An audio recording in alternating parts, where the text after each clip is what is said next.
University మంచి భవిష్యత్తు కోసం తెలుగు విద్యార్థులు ఇష్టపడే యూనివర్సిటీ. కాల్ 9059052378 9059052379.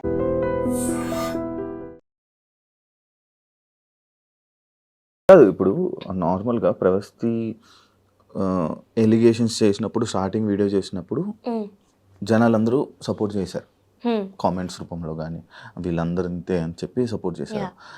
కానీ రాను రాను ఎందుకు మళ్ళీ నిన్న మీద ట్రోలింగ్ అవన్నీ స్టార్ట్ చేస్తున్నారు? సో ఫస్ట్ థింగ్ చూస్తున్నావా? సో సునీత గారు ఎప్పుడైతే రీల్ పెట్టారో అప్పటి నుంచి ఈ సింగర్స్ కానీ నన్ను అప్పటి వరకు సపోర్ట్ చేసిన వాళ్ళు కానీ సడన్ గా సైడ్ స్విచ్ చేసేసారు. అండ్ సింగర్స్ గురించి ఏం చెప్తానంటే వాళ్ళలో కూడా కొంతమంది మదర్స్ ఉన్నారు ఆ సింగర్స్లో. సో మీ పిల్లలకి ఇంతే ఇంజస్టిస్ జరిగి వాళ్ళు ఇంతే అన్కంఫర్టబుల్ ఫీల్ అయితే మీరు స్టాండ్ తీసుకోరా, మీరే ఆలోచించండి. సో ఇదొకటి. And as I've said Sunitha గారు ఎప్పుడైతే పెట్టారో నాకు అప్పటి వరకు సపోర్ట్ చేసిన వాళ్ళు అందరూ కూడా వెళ్ళిపోయారు. నీకు ఫోన్ చేసి సపోర్ట్ చేశారా? చేసిన వాళ్ళు ఉన్నారు కొంతమంది. వాళ్ళు కూడా మాటలు మార్చారా? లేదు, వాళ్ళు అలానే ఉన్నారు. They are still on my side. ఇప్పుడున్న కొంతమంది టాప్ మ్యూజిక్ డైరెక్టర్స్ కూడా ఇలా కాల్ చేసి చెప్పారు, కెరియర్ అయితే వదులుకోకు, but we are very proud of you, నువ్వు ఇవన్నీ బయట పెట్టినందుకు. నీ కోసం మేము సాంగ్స్ చేస్తాం, so please don't leave the career అని చెప్పిన వాళ్ళు ఉన్నారు. ఇప్పుడు నేను కెరియర్ వద్దన్నా అంటే ఇప్పుడు నువ్వు ఎలిగేషన్స్ వేసిన వాళ్ళు పెద్దవాళ్ళు, ఇండస్ట్రీలో ఉండాలంటే అందరితో మంచిగా ఉండాలి, ఏదైనా సర్దుకుంటూ పోవాలి అని చెప్పి అంటుంటారు. అంటే నీకు ఇలాంటి ప్రాబ్లమ్స్ని నువ్వు ఇలా వీడియో చేయడం వల్ల నీ కెరియర్కి ఎఫెక్ట్ అయ్యి నీకేం సాంగ్స్ రాకుండా చేస్తే ఏం చేస్తావు? ఇంకొక ఆప్షన్ ఏమైనా ఉందా? నువ్వు ఏమైనా చేసుకోవాలి. ఫస్ట్ ఆఫ్ ఆల్ అయితే జడ్జెస్ అలాంటి పనులు అయితే చెయ్యరు, బికాస్ వాళ్ళు కూడా అంత హార్డ్ వర్క్ చేసి వచ్చారు. సో అలా ఆపడం అవేం చెయ్యరు. ఆ షోలో ఇంజస్టిస్ జరిగింది అది అంతవరకే, కానీ ఆపడం అయితే చెయ్యరు. కానీ నువ్వు ఇంజస్టిస్ ఆ షోలో జరిగినా కూడా నువ్వు వచ్చి బయటకు వచ్చి వీడియో చేయడం పబ్లిక్ అందరికీ తెలిసే వాళ్ళు ఇలా వాళ్ళు అలా అని చెప్పి మనం కదా, అంటే వాళ్ళ క్యారెక్టర్స్ కూడా కొంచెం డౌన్ అయినట్లే. అంటే అది పెట్టుకొని మనసులో పెట్టుకొని నీకు ఏమైనా ఆపితే ఐ థింక్ దట్స్ ఫైన్. నేను నేర్చుకోవడం అయితే కంటిన్యూ చేస్తాను మ్యూజిక్. ఆపర్చునిటీ దానికి అది వస్తే నేను వెళ్తాను, but I won't go after opportunities. So నాకు ఇవ్వాలని రెడీ ఉన్నారు కొంతమంది, యాజ్ ఐవ్ సెడ్ ఇప్పుడున్న top music directors. So that is enough. నేను రియాలిటీ షోస్కి అయితే అస్సలు వెళ్ళను, this is for sure. Because మళ్ళీ మెంటల్ ట్రామా, మళ్ళీ ఈ ఇంజస్టిస్ భరించడానికి అయితే నాకు ఓపిక లేదు. సో నేను రియాలిటీ షోస్కి అయితే పక్కా వెళ్ళను. ప్రతి రియాలిటీ షో అలా ఉంటుంది కదా, ఏమో కొంచెం మంచిగా ఉంటే నీకు మంచిగా అంటే నీ టాలెంట్ బట్టి ఇంకా అలా ముందుకు వెళ్ళొచ్చు, దానివల్ల మిగతా నీ ఆపర్చునిటీస్ వదులుకున్నట్టు అవుతుంది కదా. ఉంటాయి సాంగ్ సెలెక్షన్స్, వీటిలో అయితే కొన్ని షోస్లో ఉంటాయి, మోస్ట్లీ ఉంటాయి. సో ఇవి కూడా నాకు ఇంకా I have decided to give up.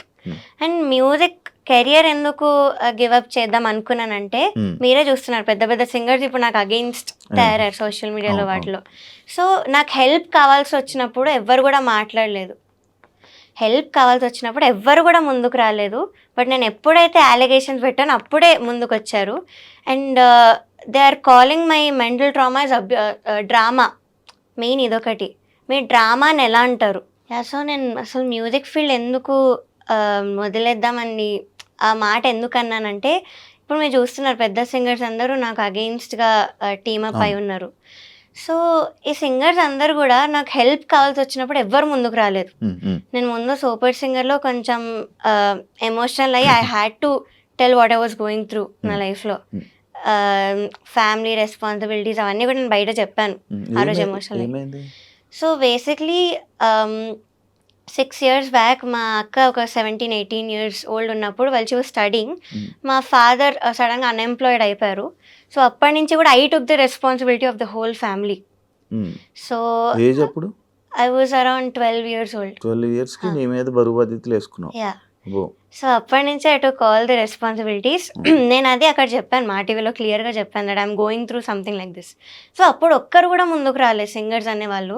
But ఇప్పుడు మాత్రం అందరు నాకు హేట్ స్ప్రెడ్ చేస్తూ అలా చేస్తున్నారు. సో ఈ టాక్సిసిటీ అంత ఉంది ఈ ఫీల్డ్లో. సో మీకు కావాల్సి వచ్చినప్పుడు మాత్రం ఎవ్వరు కూడా ముందుకు రారు. ఎప్పుడైతే మీరు నిజాలు మాట్లాడారో అప్పుడే మిమ్మల్ని టీమప్ చేయడానికి మాత్రం వస్తారు. So this is the main thing, ఈ కెరియర్ వదులుకుంటా అన్న మాట అనడానికి నేను. సో ఇది. అండ్ అఫ్ కోర్స్ నాకు పవర్ లేదు, we are not very rich, so నాకు సపోర్ట్ చెయ్యరు. పవర్ఫుల్ ఉన్న పీపుల్కే సపోర్ట్ చేస్తారు, డబ్బులు పవర్ ఉంటే చేస్తారు అంతే. సో ఈ మెయిన్ రీజన్స్ నేను ఆ మాట అనడానికి. ఊరికే అయితే అనలేదు, చాలా పెయిన్ ఉండింది నా వెనకాల ఆ మాట అనడానికి. So it's still painful to me. కానీ నువ్వు నీ మాటలు అయితే ఎంతమంది ఎన్ని వీడియోలు చేసినా నీ మాటలు వెనక్కి తీసుకో, లేదు, ఫర్ షూర్ ఐ తీసుకోవాలి. Want, because I don't lie anywhere. నాకు జరిగింది నేను ఎక్స్పోజ్ చేశాను, it's my feelings. So injustice జరిగింది కాబట్టే మాట్లాడుతున్నాను. ఎలిమినేషన్ యాక్సెప్ట్ చేయాలని కాదు, ముందు చాలాసార్లు చేస్తున్నాను. I have done 14 reality shows in total. So నా ఏజ్ 19 years అయినా నాకు 15 years ఎక్స్పీరియన్స్ ఉంది రియాలిటీ షోస్లో. సో నేను అంతా చేస్తున్నాను. అఫ్ కోర్స్ ఫెయిల్యూర్స్లో ఉన్నా, నేను కూడా చాలాసార్లు యాక్సెప్ట్ చేశాను. అప్పుడు ఎప్పుడు కూడా వీడియో చేయలేదు. కానీ నౌ ఐమ్ ఫెడ్ అప్.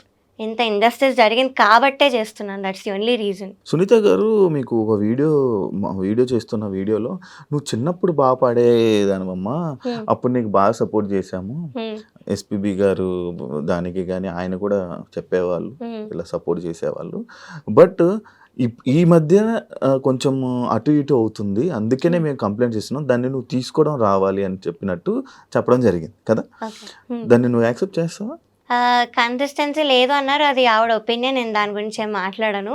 కానీ I just want to tell her that నేను 1 year బ్యాకే, 1 year కూడా కాదు, సో ఆ సూపర్ సింగర్లోనే నేను అంత హై నోట్స్ ఉన్న సాంగ్స్ పాడాను. అరుంధతిలో భూభు భుజంగం అన్న పాట పాడాను, మనసున మనసుగా చిత్రామ్మ గారి పాట. సో చిత్రామ్మ గారి పాట బేస్ రేంజ్ నాయిస్ అయితే ఎవరు పాడరు, హై నోట్స్ వస్తేనే పాడతారు. సో నేను అవన్నీ పాడున్నాను ఇక్కడ, నాకు మీరు అలాంటి సాంగ్స్ ఇవ్వలేదు. సో అది నా తప్పు ఎలా అవుతుంది? ఇది నా ఒపీనియన్, నాకు జరిగి నేను చెప్తున్నాను. సో ఇట్స్ ఓకే, కన్సిస్టెన్సీ లేదన్నారు, అది ఆవిడ ఒపీనియన్, నేను దాని గురించి అయితే ఏం మాట్లాడను. But this is what I want to tell her. నేను పాడొచ్చాను, హై పిచ్ ఉన్న హై నోట్స్ ఉన్న సాంగ్స్ పాడాను, ఇక్కడ కూడా పాడాను. కానీ అది మేల్ సాంగ్ అయింది, మీరు ఇంపాక్ట్ అలా ఎక్స్పెక్ట్ చేయలేరు ఫీమేల్ సాంగ్ నుంచి. అండ్ అదొకటి. అండ్ పక్కన జడ్జెస్ని కూడా ఎప్పుడు ఇన్ఫ్లుయెన్స్ చేయొద్దు, అది మీ ఒపీనియన్ అయినా కూడా పక్కన జడ్జెస్కి చెప్పి మీరు కూడా ఇదే పాయింట్ చెప్పండి అని మీరు చెప్పలేరు. అది మీకు ఎంతవరకు కరెక్ట్ అనిపిస్తుందో నాకు తెలీదు, but to me it felt very wrong. Okay, పక్క జడ్జికి ఈమె సరిగ్గా పాడదులేండి అని చెప్పడం జరిగింది. యా, ఇన్ఫ్లుయెన్స్ చేయదు. అలా చెప్పడం మైక్ లో విన్నావా? యా, ఇన్ ఇయర్స్ లో విన్నాను కాబట్టి నేను చెప్పాను. ఉంది, ఆమె మైక్ ఆఫ్ అవ్వలేదని ఆన్ లో ఉంది, ఆవిడ తెలీదు. సో నాకు అప్పుడే వినిపించింది, నేను అప్పుడే పాడబోతున్నాను ఇంకా సౌండ్ చెక్ లో.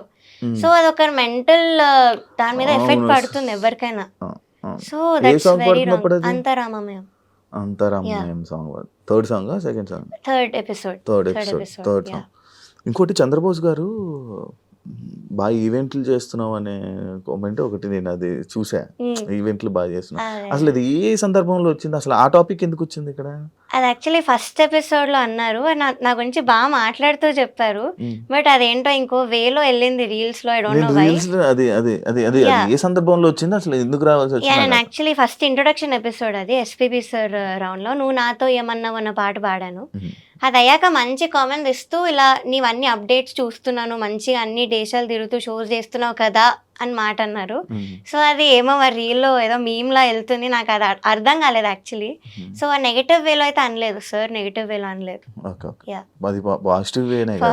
దానికి కూడా ఆయన్ని కామెంట్స్ లోని ఆయన్ని I don't know why, but దానిలో ఏం తప్పు లేదు సార్, అది మాత్రం నెగటివ్ గా అనలేదు అని నేను పక్కా చెప్తాను.